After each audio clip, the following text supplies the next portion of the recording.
So there is a bargain Porsche out there that we see every now and then, but still isn't that popular. And you can actually get them for under $30,000. And it's the Porsche Panamera. We're going to talk about this great car at this great price on this episode of Mod Stars.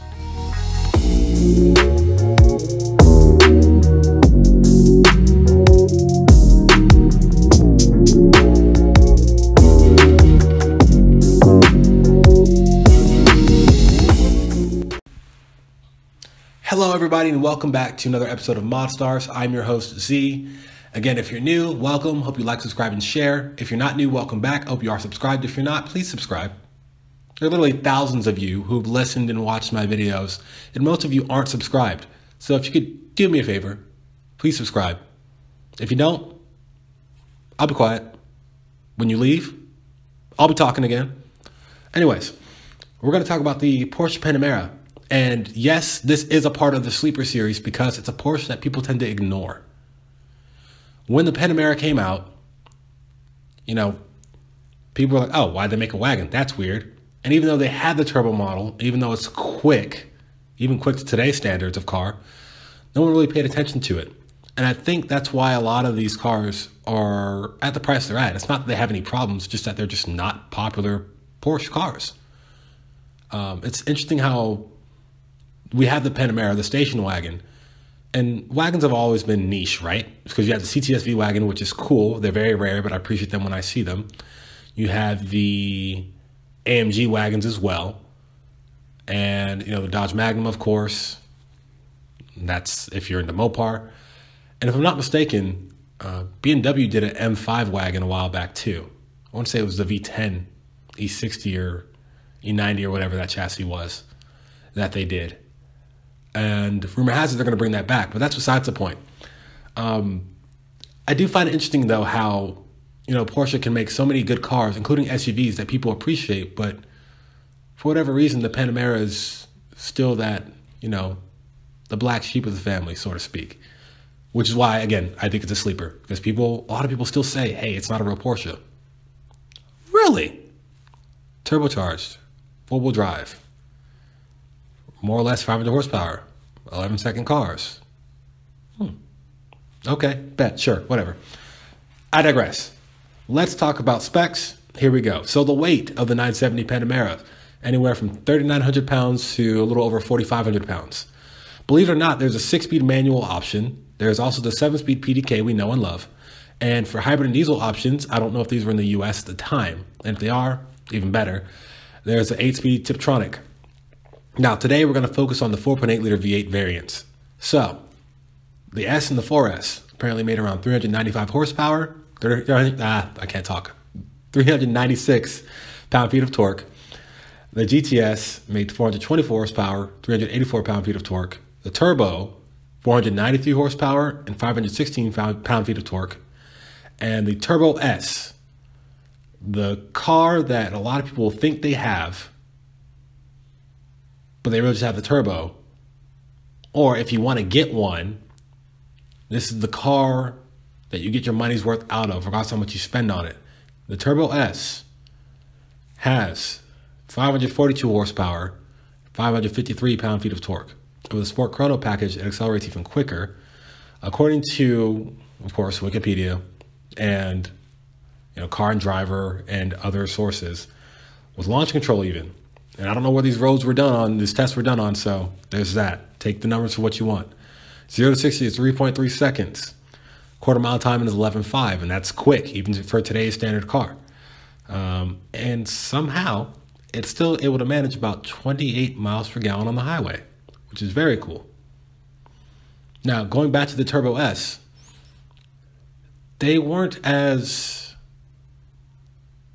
obvious as different power as the Panamera is now, because now the Turbo S is like a hybrid and it's over 600 horsepower and it runs like really early 11s or late 10s in a quarter mile, right? But no, that's okay. Whatever Panamera you got, we're gonna go through things that can help make the car even better. So, but even if you wanted the executive Turbo S, which is the extended wheelbase, might be a little heavier, you still have the extra power. So there's that too. Now, common problems for the Panamera could be, air suspension failure, oil sensor failure, coolant Y pipe failure, or water pump gasket failure. Now, when I searched up replacement air suspension or air shocks for the Panamera, there are a few different options that popped up. I'm going to go through them right now. One was actually an aftermarket air ride suspension, which was the first thing I thought of. There's a FV Tier 1 suspension that had their air ride suspension kit for $2,600. You can also buy rebuilt shocks for $670. If you have a standard, strut and spring style suspension, or you want to just eliminate the air ride altogether, don't know why, but if you want to, Strutmaster has a conversion that goes for about $2,040 as well. Or, there's also H&R Springs, $380. Now, by the time I come up with this video, as always, prices could vary between these websites, so bear with me on that. Flat Six Motorsports, they have two different air ride control systems for the factory air ride suspension, as long as everything's in working order. Set Automotive has an active air controller for $1,800. And H&R has a spring controller as well for about $1,900. I think that's pretty cool. So you can have your factory system, has this plug and play controller that drops the car even lower, like it's bagged, because it technically is. And you don't have to spend on a whole nother set of suspension, struts to do it. Sure, it's a little less than a whole nother air kit, but install time is a lot less and a bit more convenient. So moving on from that to the replacement parts like the oil sensor, the prices I'm listing here are found on FCP Euro. No, they're not sponsoring me in any way, but they're a really good, reputable company. There are other sources that you can look into, other websites you can find the same parts at for cheaper. I don't know how long shipping takes or what the deals are, but do what you wish. Oil sensor, $50. Coolant Y pipe, $60, and the water pump gasket is $14. Now, we're going to talk about mods. As always, obey your local laws, do your research, do the maintenance on your cars. You make your bed, you sleep in it, and have fun doing what you do, making your own decisions. So, Fab Speed. They have an entire kit that you can buy that includes, the air filter, exhaust, and downpipes, whether they're catted or uncatted. These do go for, kid you not, anywhere from $8,400 to a little over 10 grand. However, you could also buy each part individually. So we're going to break that down too. The BMC filter goes for $231. The plenum, about $800. And the downpipes catted are about $4,200 and uncatted are $2,730. Now tunes. Initially I thought of APR. They have it for the 971. We're not going to talk about the 971 today. We're going to talk about the 970s. So Softronic has a tune that goes anywhere from $1,400 to $1,500, depending on where you get it from, whether it's Vivid Racing or other websites. And what's really crazy about that is that you could also do upgraded turbos too. So ARD Tuning has a 20T turbo upgrade, and what they do with that is they take the 18T turbos and upgrade the compressor wheels on the inside with the 20Ts. So it's stock housing, stock frame turbos that can handle more boost and there's less lag. That goes for about $3,750, and pure turbos is an 850 package, or they do things a little bit differently, so they say, and that goes for about $3,600. I am a bit more familiar with pure turbos and people who use them, so for me, I would go with pure. And I believe regardless of which route you take, I believe there's also stock location turbos. Not that you would see them anyway, but it makes bolting them on and installing them a little bit more convenient. Now, the crazy thing, I forgot to mention this about the difference between the Panamera Turbo and the Turbo S, is that the Turbo S has larger turbos, a higher pressure fuel injection, and aluminum alloy pistons with a low friction coating. I probably should have mentioned that earlier, but it's just kind of cool to know the difference other than just badging or just reducing the power. Because one could argue, oh, they're different in that way. No. So think of it like this. Even if you have the turbo versus the Turbo S,